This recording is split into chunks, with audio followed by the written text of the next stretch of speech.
おはようございます。安倍義俊です。今日は2024年9月12日、iPhone 16の予約開始の前日になります。相変わらず買うか買うまいか迷っているところです。今日、何がしかちょっと結論めいたものを出して、おこうと思います。そうですね。自分の中で、その iPhone 16、最終的に、買うかどうかはともかく、今、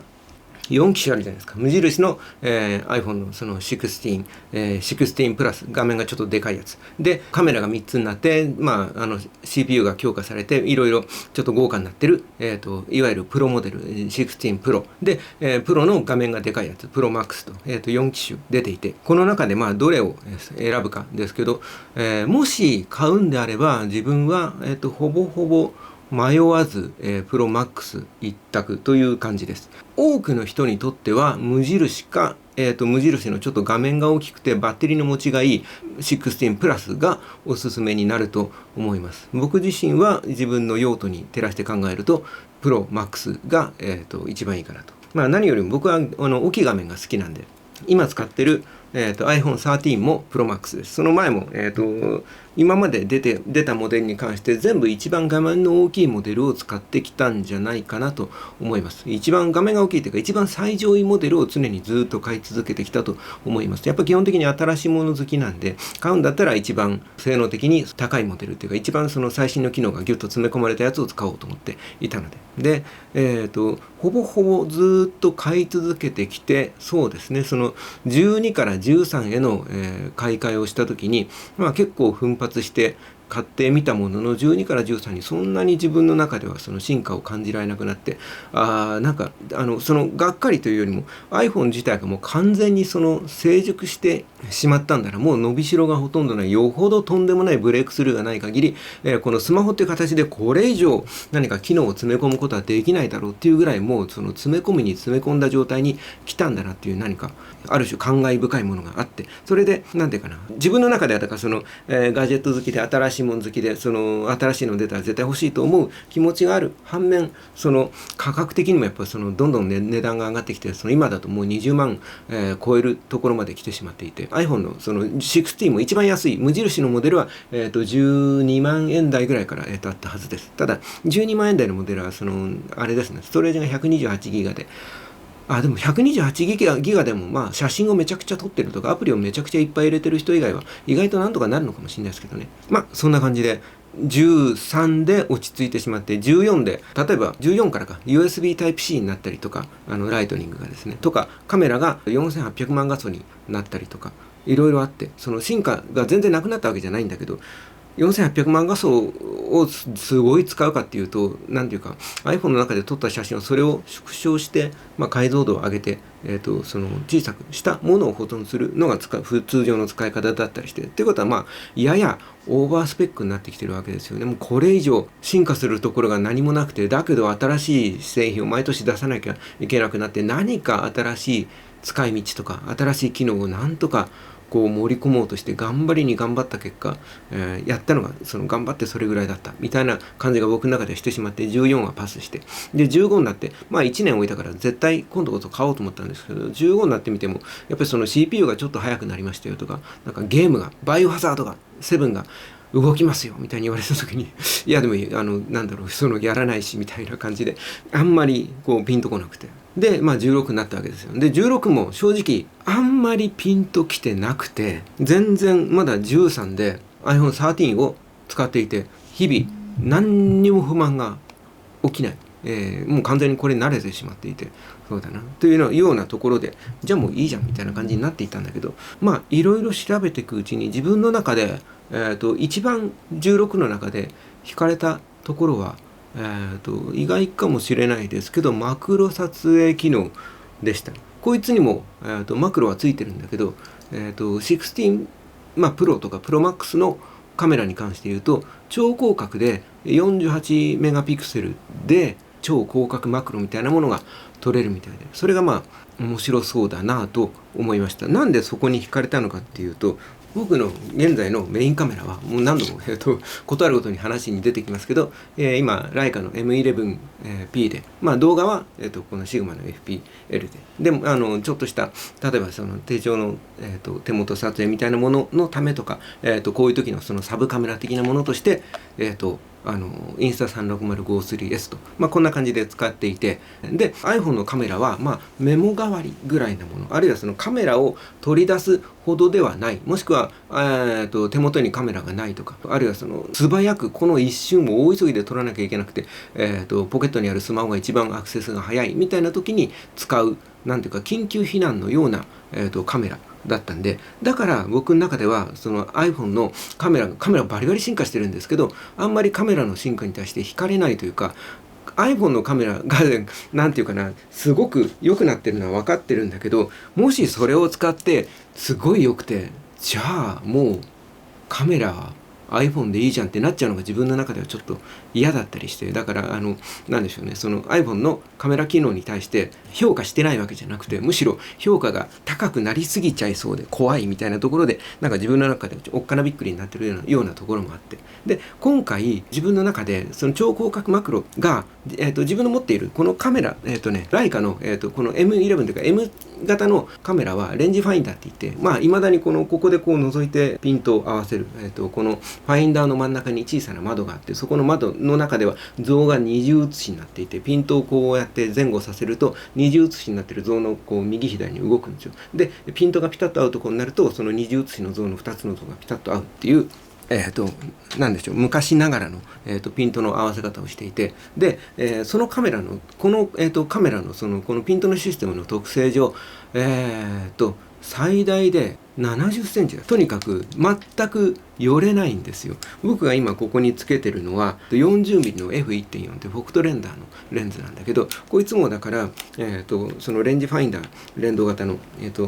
レンズではあるんだけど、そうですね、最短撮影距離は70センチで、最近のレンズとかでなんかそのいろいろ頑張って50センチまで寄れますみたいな、こう50センチは寄れるって言わないよみたいな感じの、こうテーブルフォトを撮るのがしんどいみたいな。だってテーブルご飯からここまで50センチよりも短い30センチぐらいじゃないですか。だから最短撮影距離が50センチのそのレンズを使ったとしても、ここにご飯があったら椅子に座っていてこうやって撮らなきゃいけなかったりするわけです。でもこうやって覗いたらそのもうレンジファインダーが覗けなかったりするわけですよ。もうそうなるとだいたいこの辺が50センチかなみたいなのを自分で目分量で覚えておいて、最短撮影距離にしといて、この辺でこうもうこのなんかノールックで撮るみたいな、ちょっと社会深度深めにF 値を上げといて、撮るみたいな、半ばなんだろうな、その何をやっとるんだと思うような撮影の仕方をしなきゃいけなくなっていて、なのでなんかそうなってくるとなんでしょうね、日々こいつで写真を撮ること自体は非常に楽しくて、自分の中では寄れないのはすごいストレスで、なのでここのところずっとメインで使っていたレンズは、例えばこういうちょっと今、iPhone の話からずれて申し訳ないですね。これは大昔のそのアサヒペンタックスの、この頃はまだアサヒペンタックスじゃないか、アサヒ光学の 35mm の F3.5 っていうレンズで、まあ、そんなに明るいレンズではないんですけど、こいつはマウントの規格が M42 っていう、また昔ながらのこのスクリュー式の、今の最新のレンズはバイオネット式って言って、こうガチャってやってガチャってやるとカチッとしてうっかり起こったりしないじゃないですか。まあこいつもうっかり起こっちゃしないですけど、ネジ式なんで、まあ、使ってるとちょっと緩んできちゃうことがあったりしてね、みたいな古いレンズなんだけど、こいつは、これにつけるときに、ここにマウントアダプターっていうのをつけて、でこいつをひねると最短撮影距離を縮めることができるんですよ。でこいつを使って、まあ、疑似マクロみたいなことをやって寄るときは使ってるわけですけど、そうするとこれがまためんどくさいんですよね。要するに、実際のピントリングを最短にしといて、さらにもう一個、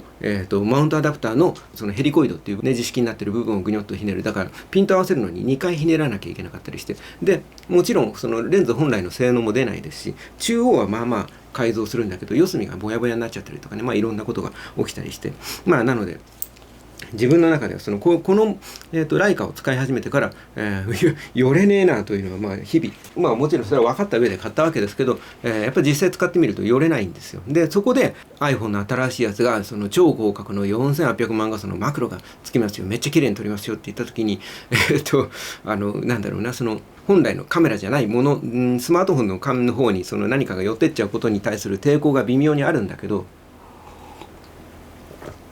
今ぴったり自分の欠けてる部分をピタッと補ってくれるような機能で、それが非常に心惹かれる部分で、もう一つは、空間オーディオって機能で、これも、超広角マクロもさっき言ったけど無印の方にはついてなくて、広角のレンズが、無印の方は1200万画素か解像度が低いんですよ。でそれを使ってマクロは撮れるけど、新しいプロとかプロマックスの方のみたいな、4800万画素の超広角、マクロは撮れないと。でもう一つ、空間オーディオっていう機能があって、これまたプロとプロマックスにしか多分ついていない機能で、4つのマイクを使って立体的に音がどこから出てるのかみたいなことを、きちんと空間上のどこにどういう音があるのかということを、カメラもこいつはライダーセンサーとかを使って、あるいは AI とかを使って撮影しているものの距離を、ちゃんと測定しながら、撮って、それによって、この頃の13の頃からの iPhone からあった機能ですけど、被写体の距離を、元にして、手前の人間は近くにあるもんだからそんなにぼかさない、背景は遠くだからめちゃくちゃぼかすみたいなことを、センサーがちっちゃいんで背景がぼけないんだけど疑似的に背景をぼかすみたいな機能がついたじゃないですか。それと同じように、音響に対しても空間上のどこからどういう、あれなんでインスタ360ゴーストレースは止まったんだ、よくわかんないな、何話した。そう、空間オーディオという機能が iPhone の16 Pro と Pro Max にはついて、4つのマイクを使って空間上の音の空間上の配置みたいなものをきちんと取ってくれて、それによって、特定の位置にいる、例えば人の声だけをピックアップして大きく、浮き立たせて再生するとか、そういうようなオーディオの加工ができるようになって、でそれまた今だから僕は昨日も話したけど、マイクの重要性というか、マイクのちょっとしたマイクの機種の違いもそうだし、どこにマイクを置くかによって音質がめちゃくちゃ変わるみたいなものに気がついて、それはだから映像でいうとこのライティングによってカメラの性能以前に、例えばライティングとか、そのものの配置とかによって写りの良さが全然変わってくるみたいなことと同じようなところですけど、マイクの面白さにも、気がつき始めたところで、いろんなマイクを試しているところで、そうすると iPhone のその空間オーディオ機能がめちゃくちゃ気になるわけですよ。で実際に実践投入してここで使ってみたいわけですよ。で久しぶりにだからiPhone もう成熟しちゃって新しいこと何もできないしなって思ってたのが、プロ用の映画撮影の機材的な使い方ができるということで、この間、自分はなんかもう全然逆のことを喋ってたけど、そうは言っても、例えば、その iPhone の中でどんなにそういう新しい機能がついたところで、例えばだからこうやって音を取るんだったら、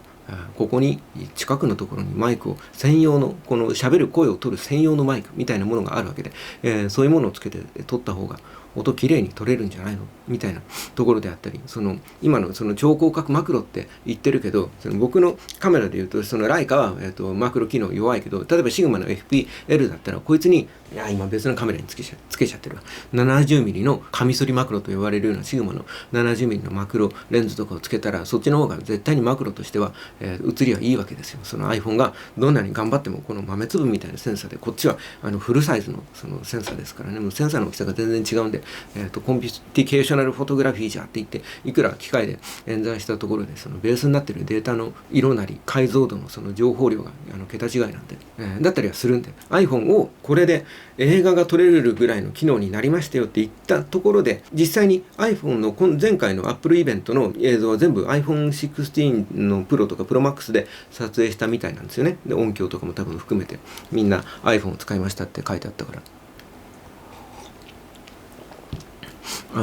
言われるまでもしかするとそうかもって思いながら見ていたようなところはあるんだけど、あまりにも、今回のいつもちょっと多少そうだったんだけど、あまりにも綺麗に人工的にすごく整えられた映像で、めちゃくちゃコンピュティケーショナルフォトグラフィーみたいな感じの後処理をめちゃくちゃやってるなと思ったり、あるいは、絵がちょっとなんだろう、意図してやってるのかわからないけどちょっと平べったいなっていうか奥行き感があんまりないなみたいなことはちょっと思ったんですよ。でそのあたりで実際のいわゆるシネマカメラみたいなものに比べるとちょっとのぺっとした人工的なで、あれだからその色使いみたいなものを人工的にめっちゃカラフルに、加工された映像みたいな感じであったんで、何かそういう使い方をするんであればすごく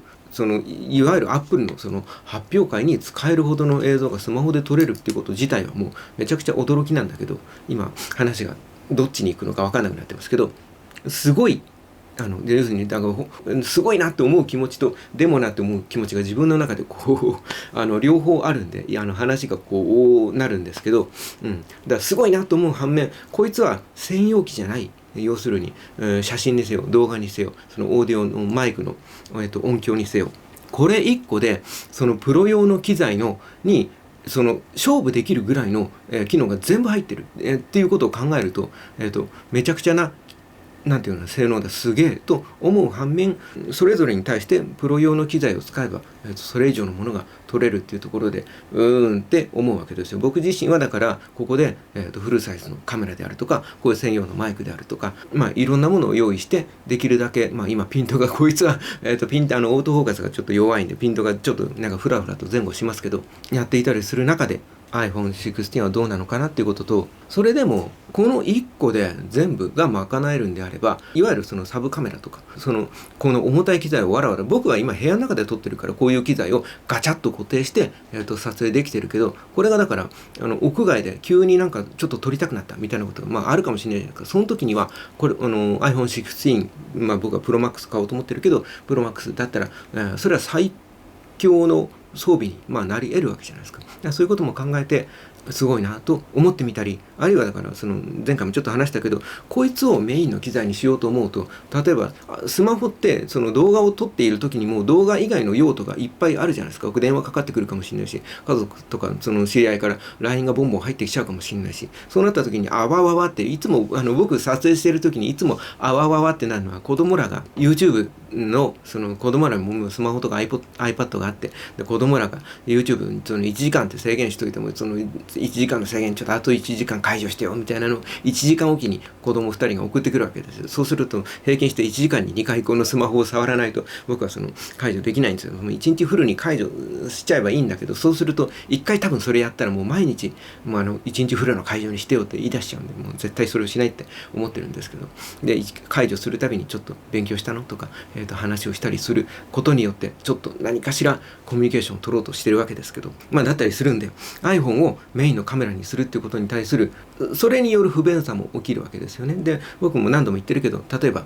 こういうアクションカムを使って、絵を描くとこの手元の撮影をしようと思っていて、手元の撮影こそ今度新しく出るだから16 Pro Max はもし買ったら絶対使おうと思ってますけど、それに関してはだからすごいなと思いつつ、でもやっぱその撮影中に何か LINE とか電話とかかかってきたりとか、メールの通知とかもオフにすると困ることがいっぱいあるし、メールなり何なりの通知でもオンにしておくと、何かポーンってメールとかYouTube の新着動画が来ましたみたいな、切りゃいいんだけどポンって来るじゃないですか。でそれをオフにしといて、例えばうっかりそのままオフにしっぱなしで LINE の、通知を無視してるみたいになると大揉めに揉めるんで、絶対に通知はオフにしないっていうことに僕はしてるんですよ。いわゆるほら一時的にオフにして戻すみたいな機能あるじゃないですか。集中モードみたいな、あれはApple 的には頑張ったんだろうけど、Apple の頑張り以上に俺のうっかりの方がレベルが高いんでうっかりするわけですよ。うっかり戻し忘れる危険性があるんで、僕としてはもうその機能は使わないことにしてるんですよね。した時とかにだからフルの iPhone を撮影専用機材にはできない。もうそうなってきたらもう本当 iPhone2 台欲しいになっちゃいかねないんで、みたいなところで迷ってたりするわけです。ただ迷いつつも今は、それでもちょっとさっき言ったみたいなマクロと空間オーディオに関しては試してみたいという気持ちが強くなってきています。だから13 Pro Max が、例えばちょっと今中古の売り値とか調べますけど、それによってある程度新しいiPhone 16 Pro Max の予算にうまく、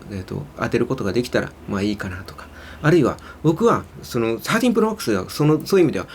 これで動画をめちゃくちゃ撮るぞってすごく息巻いていて、奮発してだから1テラのモデル買ったけど全然使い切らなくて、半分も使ってなくて、でいろいろ調べてみたら、今はだから iCloud とかの連携がしっかりしてきてるんで、使わないとか見てない写真とかはどんどんクラウドの方に流していって、本体の、メモリを常に空きを作るように、動いてくれて、だからよっぽど容量のでかいゲームとかをバンバン入れてる人以外は256とか下手したら128でもいけるぐらいで、512は多分必要なくて、で僕もその16を買ったらそれで動画を多分すごくいっぱい撮ると思うんだけど、それに関して言えば1本撮るごとにエアドロップかなんかで、あるいはUSB つながって、USB も速くなって USB3 がついてるんで、それこそ有線でガチャッとつないでパソコンの方に常に転送する設定にしとけば、あるいは SSD とかを多分 SSD つないで SSD の中に書き出しもできるはずなんで、多分そんなようなことをやって1回撮るごとにどうせ編集するわけだから、写して消すみたいなことをやれば、それほど面倒くさくなく動画がクソ溜まっていくみたいな状況は回避できると思うんで、そうなってくると今だからそんなことを考えてるうちに、iPhone 16 Pro Max をこの辺にガシャと置いて、撮るそのビジョンというか段取りが見えてきてるわけですよ。で偶然ですけど、ついこの間その iPhone を、こういう卓上とかに置いて、あるいは手持ちで綺麗な動画を撮るためのそのジンバルみたいなものを案件でいただいて、でそれもだから僕に関して言えばそれ自体は面白い機材ではあったんだけど、アクションカーも買ったりしたんで、あるいはその当時も DJI のポケット3があったんでメインにはならないなと思ったんだけど、もしかするとメインの機材として格上げされて、ここでちょっとしたこうやって喋るだけの動画だったら、今のこの Sigma FPL も今簡単に起動できるようにセッティングが終わってるんで、あんまり手間的には変わんないかもしれないけど、ちょっと撮るみたいなことは、あるいはだから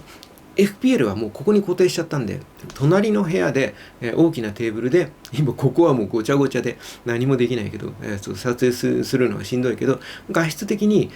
ある程度見れるものが撮れるんであれば、隣の部屋のテーブルで例えばマーフ間で何かの開封動画とかね、あるいはコーヒー入れるところとかねみたいなものを撮ることができたり、あるいはそっち側にトカゲくんがいるけど、そのペットの撮影をするとかみたいなことに使えるかもしれなくて、だからiPhone がどんなに良くてもフルサイズのカメラにはかなわないじゃんっていうのは正しくもあるし、だけど手軽さとか、いろんなところに持ち歩いてさっと撮るに関しては、大きなカメラよりも勝ってるわけですよ。だから適材適所で両方持っておくのが一番いいんだろうなという感じです。あとはもし買うんであればやろうと思ってることが一つあって、13から16に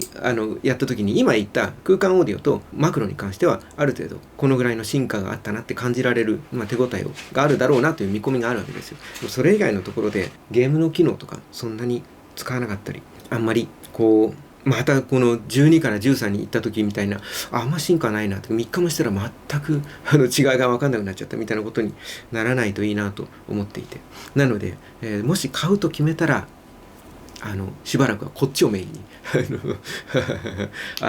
物置から引っ張り出してきた iPhone5S かな、探してみたらこの大きさの iPhone が手元に4台残っていて、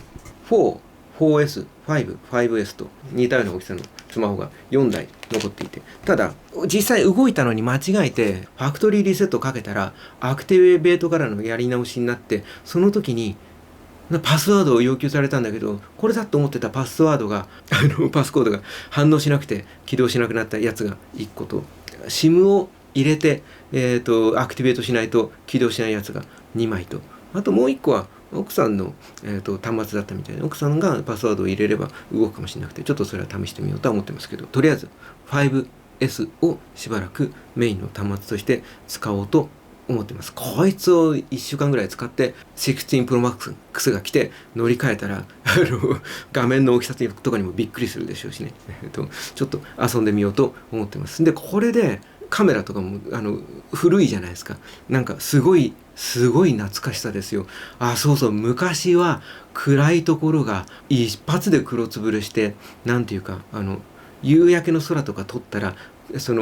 空は映るけどビルは真っ黒とか、あるいはビルを映そうと思ったら空は完全に白飛びとか、そんな状態にそういえばなってたなと思ってちょっと懐かしいです。だけどまあ僕はでかい端末、画面でかいのがもう老眼で細かい文字見れないからでかい端末を買いますけど、この大きさのスマホはこれはこれでいいですよね。なんだっけ SE とかまだ残ってるんだっけ、ラインナップの中に。小さいスマホもいいなとちょっとこれを触ってるだけで思いました。そしてこの当時のデザインも自分は大好きで、全然今全くこれで中身は最新みたいなものがあったらちょっと欲しくなっちゃうなって思ったりもしました。とりあえずまあそんな感じで、iPhone 16 Pro Max に関しては今こんだけ喋ったから買うか買うことになるんじゃないかなと思っております。ということでした。で、僕に関して言うと、だから買う理由はライカを使ってるからっていうのが一番大きいわけですよ。で、YouTube とかを見ているといろんな人が今回はその無印の方が、要するに無印とプロのモデルの違いって今回は珍しくすごく少なくて、今までは、まあカメラの機能とかいろんなところで劇的に差別化をしていて、やっぱプロモデルにはプロモデルの良さがあったんですよね。で今回はあんまりそういうところが少なくて、例えば今までだったら今回からこの電源ボタンの脇のこっち側に、ボタンがもう一つついて、それが感圧センサーのついてる、カメラコントロールというボタンがついて、ここをこうやるともう自動的にどんな状況でもカメラが起動して撮影モードになって、こう左右にやると例えばズームができたりとか、ちょっと押し込むと例えばカメラの F 値を変えるとか、露出を変えるとか、なんかそういう実際のこういわゆるこういうカメラを持ってる時のこのダイヤルに相当する機能がここのコントローラーでできるようになるみたいで、そういう機能って今まではプロモデルにしかつかなかったんだけど、今回無印の方にもつくんですよね。みたいなところでだいぶ無印が今回はいいぞみたいなことを言ってる人がいっぱいいたりして、でそれは当然一理あるわけですけど、でも何が自分に合ったモデルになるのかは、絶対自分にしか決められないことだと思うんですよ。だからなんだろうな、いろんな情報を、見ていくと、無印が安いしコスパもいいし一番だって言ったり、プラスがバッテリーが持つから今回一番お買い得だとか、あるいはだからそのプロモデルの空間オーディオとかマクロ撮影とか、あと何があるだろうな、プロモーションとか、要するに画面のリフレッシュレートが高い、あるいは低くすることもできて、バッテリーを画面が動かないときはリフレッシュレートを下げて動かす必要があるとか、120ヘルツだっけ、秒間120枚書き換えるみたいなんで滑らかに動かすみたいな、その最新のモニターの機能がついていて、最新でもないな、その僕のこの13だってそれついてますもんね。だからまあまあ、高級なモニターだったりするんですよ。だからプロマックスとかプロの方がいいんじゃみたいな、なんかそれぞれのそのいわゆるなんか僕は YouTube を見すぎてるのかもしれないけど、 YouTuber の人たちがこれこそが一番だみたいなことを言ってるけど、絶対そのどれが一番なのかは自分にしか決められないですよ。だから、今回だから僕に関してはそのライカでマクロが取れないからマクロ付きのモデルが一番なんじゃみたいなことを言うけど、だからこれは全然万人に受け入れられる話じゃないんだけど、そういう基準が自分の中にもある、それぞれの人の中にあると思うんですよ。だからもし買い替えるなら買い替えだし、あるいはだからこの間までの僕みたいにまだ13が全然現役だから今回もするみたいな考え方も全然ありだと思うんですよ。やっぱ高いもんだし、それこそ13持ってる人とか14を持ってる人とか、それを下取りに出したとしてもやっぱり10万円以上の多分ほとんどの場合買い物になっちゃうと思うんで、みたいなことを考えた時に、じゃあ例えば今回で言うところの例えば AirPods とかも新しくなってるから、じゃあ見送って AirPods を買うみたいにしてもいいだろうし、まあそれぞれに、一番ぴったりな買い物は自分にしか分かんなくて、情報を収集した後でなんだろうね、誰かの強い言葉とかにすごく影響されたりすると思うんだけど、そういうものはただの情報に過ぎなくて、最後に決めるのは自分自身になるっていうことをすごくなんだろう、別に iPhone に限らず、今は本当に情報が簡単に膨大に手に入る時代で、情報に触れれば触れるほど何か影響されていくわけじゃないですか。なんか情報を得るっていう時に知ってるってことと分かってるってことは別なんですよ。だから情報を得ただけだと知ってるだけで、その中で自分で何かのそれを決断の材料にできるところまで自分の頭の中でそれをぐるぐると考えて咀嚼していくってところがあって初めて分かるという状態になって、だから昨日までの僕は iPhone の16の情報をパラパラっと見てあわあわして知っているという状態で、自分のそのいろんな情報を咀嚼して自分の持ってるカメラにマクロ機能がなくて困ってたんだ。でぴっったり超広角の、すげえ綺麗なマクロが撮れるカメラが出たんだみたいなことをぴったりはまるみたいなところがあると、急に自分の中ではだからその欲しくなったり、あるいは今回はだから無印の16プラスが僕はいいなと思っていて、5倍望遠とかそんなに使わないかなみたいに思ってたんだけど、でもやっぱり4800万がその超広角マクロと4つのマイクで空間オーディオが取れるみたいなことを考えたときに、じゃあ絶対プロモデルの方が僕には合ってるな。で、そうなってくるとプロかプロマックスだったら老眼なので、プロマックスだなみたいな感じで情報をちゃんと装着して分かってるの状態になると、自分の中でその結論っていうかなんか決断の材料にできるわけですよ。だから知ってるの状態だと誰かの言ってる強い言葉に引っ張られてなんかふらふらと無印のがなんかコスパ良さそうみたいなんで無印みたいなのに僕の場合だったら言っちゃってたかもしれなくて。なので僕のこうやってダラダラと喋ってることを聞いてなんかプロマックスじゃんみたいに絶対ならないように、僕の場合はだから今言ったみたいに空間オーディオとそのマクロのレンズがマクロのカメラ機能がめちゃくちゃ必要な状況に今置かれてるっていうところでプロマックスなんだみたいなところ、あとは老眼なんでプロマックスなんだみたいなところがあるわけですよ。なので皆さんも自分でいろいろと考えて決断できるといいと思います。ということでした。長々とすいません。ありがとうございました。ではでは。動画は無事に終わったんですけど、終わった後で、一応また台本というか喋ることを箇条書きしたやつを見てみたら、いろんなことを話し損ねていて、もうちょっとだけ、話すと、だから最後に今だからその YouTube とかも含めてそのネットに情報が溢れていて、で割とみんな特に YouTube とかだと強い言葉でこれが今回は一番のおすすめだみたいなことをみんなが断定口調で喋るじゃないですか。でどれもその一理ある話だし、その情報を見て、考えればいいんですけど、あくまでもその判断の材料であまりにもその特定の強い言葉に引っ張られすぎない方がいいですよみたいな話をちょこっとしたんですけど、でそのついでにちょっとそういえば言おうと思って言い忘れてたことがあって、今回のiPhone 16の一番の目玉は Apple Intelligence なんですよね。発表会でも一番長く、ウェイトを置いて喋っていたことだし、これからのアップルのそのスマホの使い方のメインになっていくんで、多分それが実装されたら劇的に多分スマホの使い方が変わって、新しい多分スマホの中にこう伸びしろができるというか、新しい進化の方向ができていくと思うんですよ。だからそこは大事なんだけど、海外でもこれからベータ版というかが始まるところだし、日本は、Apple Intelligence が搭載されるのは来年以降です。僕の中では意外とそうだな。でも来年の今頃、要するに来年以降って言われて何月とか、例えば秋頃とか夏頃とかそういう季節の指定すらしなかったんで、こういう時って大体年の後半になることが多くて、っていうか年の後半までずれ込む可能性があると思って時期を指定していないんだと思うんですよ。例えば春先に確実にできるだったら来年春って言うと思うんです。早い時期だったらそれだけ早い時期に来るぞって思ってもらった方がいいわけだから。でもそれを時期を指定しないってことは本当にいつになるか分かんないぐらいで、かなり後半になる可能性が高くて、で僕は本当に来年の今頃になるんじゃないかと思っているわけですよ。さすがに今頃になるとiPhone17 が出ちゃうじゃないですか。と16買った人の怒りがすごいじゃないですか。要するに16買ってApple Intelligence が搭載されるっていうのを一番の売りで解説してたのに、使えないまま1年過ぎたと。そして17が出てると。で17の方が Apple Intelligence のための多分専用チップとかがよりすごいのがついて、こっちの方が全然便利に使えますよって言ったら、16買った人って一回も Apple Intelligence の機能を使わないまま旧機種になってるみたいなしょんぼりする出来事が起きると思うんですよ。で実際その可能性が高いと思うんですよ。だから Apple Intelligence すごいって思っている人は、16は買わない方がむしろ僕の中ではいいんじゃないのって思ってます。僕はどうでもいいと思ってるんで、AI の機能に関しては、そこじゃなくてカメラ機能でプロを選びましたけど、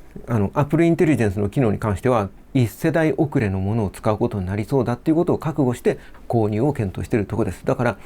Apple Intelligence に興味がある人は待ちの一手です。買わない方がって強い言葉では言わないですけど、実装されてから検討しても全然いいぐらいですね。その時にはもしかしたら例えば整備済み品とかでちょっと安く買えたりとか、中古が出回っていたりとか、中古でスマホ買うの別にあんまりお勧めしないですけどね。でもちょっと安く買える方法があったりとか、ほら、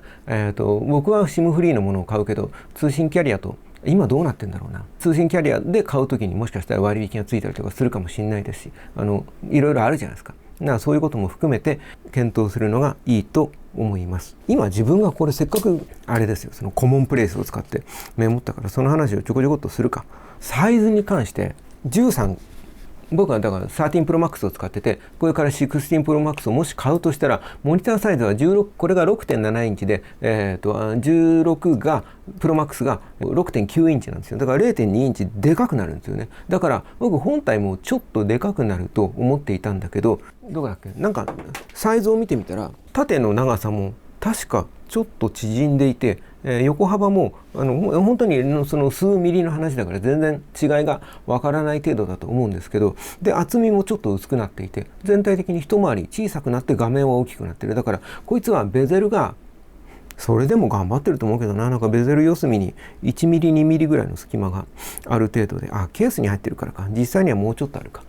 まああるんだけど、多分それがすごい薄くなってんだと思いますね。なんかみんなベゼルは縁取りがあるのはかっこ悪いとか、これがなんか本当ゼロになってほしいみたいなことを言ってるけど、額に入っているみたいで、自分は全然で、サイズに関しては僕自身は小さくなることに対して小さくなった方がいいとは思いますけど、画面が大きい方がいいと思ってるんで、画面が大きくなるんだったら本体がでかくなるのは全然、それこそ iPad mini ぐらいでかくなったら持てないと思うんで、手に持てるギリギリの大きさぐらいまで大きくなってもう全然構わないですね。なのでその薄くなりましたよを売りにして、新しい iPad Pro とかがすごい薄くなったっていうことを売りにしてましたけども、自分的には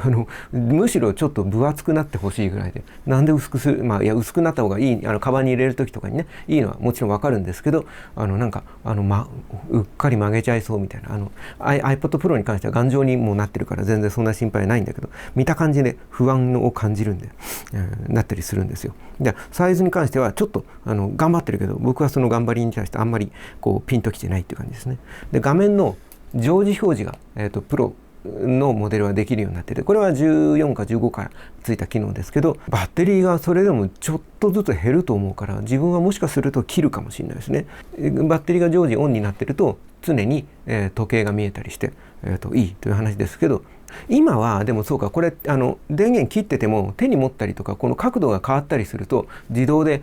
つく設定になってるじゃないですか。この機能をむしろ切って時計だけが見れるとか通知だけが見れる常時点灯の機能がついたら、その方がバッテリーの節約になるかもしれないですね。だからそしたらそうするかもしれないです。もしかしたらいいかもしれないですね。なるほどね。ダイナミックアイランドはもう靴の裏よりどうでもいいというレベルでどうでもいいです。もしかするとでも実際使ったらなんかピコピコ動いて楽しいってなるかもしれないですけどね。なんかならないな。どうでもいいですね。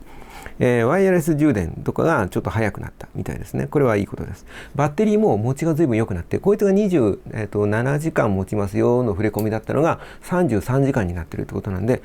でこいつはもうバッテリーがだいぶ下手ってきてるんで、バッテリーに関してはかなり劇的に良くなったっていうなんか実感を持てるんじゃないかなと思って、それは楽しみですね。モニターの明るさがその2万なんとかみたいなルクスだけなんか単位忘れちゃった。でそれで変わってないのはびっくりしました。13から変わってないやと思って。でだけど屋外でつけた時とかに、明るくなるみたいなモードと、あと暗くする時に多分常時点灯機能とかとの兼ね合いもあるんだろうけど、1、2灯っていうだからものすごいうっすらとつくみたいなモードがあって、夜中に自分がスマホとかをちょっと時間確認したり、それこそ寝れない時とか寝る前とかに YouTube とかなんかちょっとゲームをやってから寝るみたいな時とかに、極力画面暗くしたいんで、暗くなるいつもだからそれもちょっと眩しいぐらいだなって思いながら使ってたんで、暗いモードがあるのはいいことです。ありがたいです。あとそうそう CPU に関して、こいつが A15 バイオニックでiPhone 16 Proはとか Pro Max は A18 Pro みたいな新しい CPU があるんだけど、それが速くなりましたよ 30% 速くなりましたみたいないろんな宣伝をアップルはやってたけど、その時に思ったんだけど A16 と比較して、このぐらい速くなりましたって話をしてて、17と比較しろよってすげえ思ったんだけど、これ何かと思ったら多分17と比較したらあんまり多分なんか 5% とか 10% とかなんかパッとしない数字だったんでしょうね。だから16と比較ってなんだよってすごい思いましたね。これについてなんだろうな、ガンガンに指摘してる人が僕 YouTube で見た中で1人ぐらいしかいなくて、なんだろうな、その要するに CPU の進化に関してはさっぱりだったってことですよね。その3ナノメートルの新しいなんとかみたいなことだけど、この辺詳しくないけど3ナノメートルみたいなのももう本当に数字のマジックみたいな感じで、実際のチップ自体はもっと大きなサイズで作ってるのの何かのあれが3ナノなのをその3ナノメートルみたいなことを言っていて、微細化はされてるんだろうけど、多分17と18は比較してるなんかあれを見つけられなかったけど、多分パッとしないんだと思いますね。ただApple インテリジェンス用のそのチップみたいなものは多分ついてるはずで、でも Apple インテリジェンスの機能は全然まだ使えないじゃないですか。来年まで使えないじゃないですか。多分来年の今頃まで多分使えないじゃないですか。5月ぐらいに使えるようになるかもしれないですけど、ベータ版とかでね。そう考えると、だから CPU とかに関してはさっぱりですよ。で13とか14とか15とかの人はまだまだ全然よっぽど困ってることがない限りはスルーでも全然いいと思います。で Apple インテリジェンスはきっとどうかな、なんか何がしか Apple 的にも賞賛があってのことと思うんで、頑張った機能になってくると思うんですよ。おそらく今使われている AI の中で一番普通の人でもしっかり使える AI になると思います。僕もチャット GPT とかはちょっと遊びで何か質問をしたりしてみるけど、どうだろう、もう最近は全く使わなくなっちゃって AIダメですね。AI に今完全についていけなくなりました。今この何ヶ月間か AI に触ってもいないですね。興味もなくなってしまって良くないですね。Apple インテリジェンスはそんな中で、そういう人間でも日常の中で例えばメールの返事とかのいいやつを自動でスッと生成してくれて、あと修正するみたいなことはやってくれると思います。ただ X にもちょっとポストしたけど、Apple の発表会の中でなんだっけ、この間のバーベキューの写真をなんとかさんに、適当に見繕ってバッと送っといてみたいな命令を出したらそれをやってくれますよみたいな話をしてたけど、写真みたいなクリティカルなものをそんな雑に送れるのは怖くて、絶対的に Apple がいかにミスをしなかったとしても、本当にそのバーベキューの写真で本当に見せていい写真だけとは限らないじゃないですか。なんかうっかりとんでもないものを送っちゃうかもしれないじゃないですか。写真を送るとかメールを送信するとかは絶対に人間が最終的にチェックをしなきゃダメと思いますよね。ただ基本的な文面とかあと送るだけですみたいな状態まで持っていくところまではAI がすげえスマートにやってくれると思うんで、そのあたりは、楽しみですよ。ただだからさっきも言ったけど、その機能は来年ですよ。でその頃には iPhone17 が出ますよ。だから、Apple インテリジェンスを期待している人は16はちょっと注意しながら選んだ方がいいですよと。細かいところで言うと、カメラの中に反射防止コーティングがされましたよみたいなことが一応なんかマニュアルには書いてありましたね。それは、iPhone って他の Android のスマホとかに比べても光源に、カメラ向けた時におかしななんかポテトチップみたいに言われるんだっけ、なんか変な形のゴーストが出やすかったんですよ。多分それが低減してると思います。あとは GPS がちょっと良くなっていて、プロだけだっけな、建物の影になってる時とかにより良くなっているみたいな。ただなんか比較した人が違いがわからねえみたいに言っていたんで、よほど GPS をめちゃ使う人以外は関係ないとは思うけど、細かいところでだからね、なんかブラッシュアップはされてるんですよ。 Wi-Fi7 に対応してるとか。僕は道に迷いがちで、こいつも普段使っていて方位磁石みたいなもん、どっちが北だか分かんなくなったりみたいなことで、もうそれだけでなんかね、初めて行く場所で平気で道に迷ったりするんで、 GPS が良くなっていたら嬉しいですねみたいなことで、その細かいと仕様を見ていくとなんかね、面白かったりはします。細かい仕様を全部読み上げてチェックする動画を作ろうと思ったけど、それ軽く1時間超えちゃうんでやめました。これもでも30分超えてると思う。そんな感じですよ。だから、ここで今追加で言いたかったのは、Apple インテリジェンスを期待してる人は16が肩透かしになる可能性がすんげえ高いですよっていう話をちょっとしたかっただけです。長々とありがとうございました。あとチャンネル登録、いいねなどしていただけると大変励みになります。雑多なチャンネルですが、何か興味があるものがあったらチャンネル登録していただけると嬉しいです。ではでは、はい。